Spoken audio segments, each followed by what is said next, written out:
Oui, je voudrais rappeler qu'on remercie évidemment, vous remercie pour nous accueillir ici et pour avoir organisé cet événement. Et je voulais juste dire quelques mots en réaction justement aux commentaires qui ont été faits par Ania, Michel et Claude. C'est-à-dire que il y a, ce qui nous a frappé en fait dans toute cette dynamique, c'est que tout ce qui concerne les questions qui sont liées aux pesticides deviennent rapidement très complexes. Et ce qu'on a voulu essayer de faire avec Angeliki et Salomé, c'est vraiment de vous présenter quelques points. Alors on pourrait en faire beaucoup d'autres, mais dans ce cas il nous faudrait la journée. Mais on a voulu vraiment présenter quelques points qui vous montrent en fait, je pense qu'il doit être interprété comme un point de départ par rapport à une évolution à venir de la réglementation sur les pesticides. Et ce point de départ, en fait, c'est tout simplement le fait que le droit n'est pas appliqué. Sauf erreur de ma part, le règlement 1107/2009 est un règlement d'application directe. Il appartient à la catégorie de législation qui est votée par le Parlement européen, qui s'applique sans avoir une transcription des États membres dans leur droit national.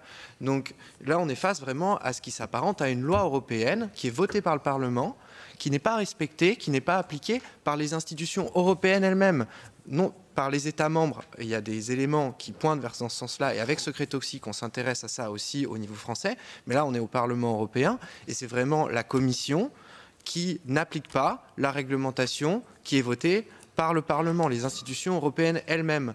Et donc là, vous avez un point de départ très important. Donc là, on vous a présenté effectivement l'absence de prise en compte de la littérature scientifique, l'absence de prise en compte de certains aspects de l'écotoxicité et l'absence de prise en compte de la toxicité à long terme de la formulation représentative qui est censée être évaluée. C'est trois points sur lesquels vous avez un droit très clair et un droit qui n'est pas appliqué et sur lequel le Parlement peut agir. Donc Michel, tu proposais effectivement d'alerter la commission PEST, parce que 4 ans après la commission PEST, on en est toujours là. Donc effectivement, il est possible que les anciens de la commission PEST se saisissent du problème pour aller faire pression sur la commission. Et encore une fois, et c'est quelque chose, justement, la présence de Guillaume ici est très importante à ce niveau-là, parce que ce qui a montré la démarche qui a eu celle de l'arrêt Blaise, et donc, dont Dominique Masset, ici présent, était aussi un des inculpés, c'est que c'est en allant chercher la Cour de justice de l'Union européenne qu'il y a eu des décisions qui ont été prises, qui ont réaffirmé la prévalence du droit, qui ont réaffirmé les exigences qui sont celles du règlement 1107/2009 concernant l'absence d'effets cancérigènes et l'absence d'effets d'écotoxicité, et que ce sont des choses qui doivent être prouvées avant toute autorisation de mise sur le marché.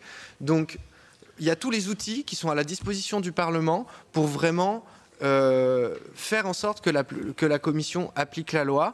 Et j'insiste, je veux juste terminer en insistant vraiment sur l'urgence de la situation, parce qu'on est face à des paradoxes qui sont extrêmement... on est face à des paradoxes qui sont quand même assez impressionnants. Lorsque vous avez en France, lorsque vous avez une réglementation qui dit qu'il ne doit pas y avoir d'effets cancérogènes à long terme sur la santé, et que d'un autre côté en France le cancer de la prostate est reconnu comme une maladie professionnelle chez les agriculteurs, il y a quand même un problème quelque part. Donc il y a la nécessité d'appliquer, et il y a non seulement la nécessité d'appliquer le règlement pour les effets sur la santé, mais il y a aussi justement les effets sur l'agriculture, parce que ce que va dire le lobby des pesticides, ce que va dire éventuellement les conservateurs qui voudront conserver les pesticides, c'est que sans pesticides, on ne peut pas produire. Alors c'est sûr qu'il faut s'en donner les moyens. Et si jamais demain vous interdisez tous les pesticides, vous mettez le système agricole dans l'embarras. Donc il y a besoin de développer ce modèle agricole alternatif pour pouvoir justement transitionner, changer de modèle. Mais j'attire vraiment votre attention sur le fait que les statistiques montrent que les rendements du blé, en tout cas en France, ces 10 dernières années, stagnent de façon assez irrégulière. Donc c'est quoi la suite?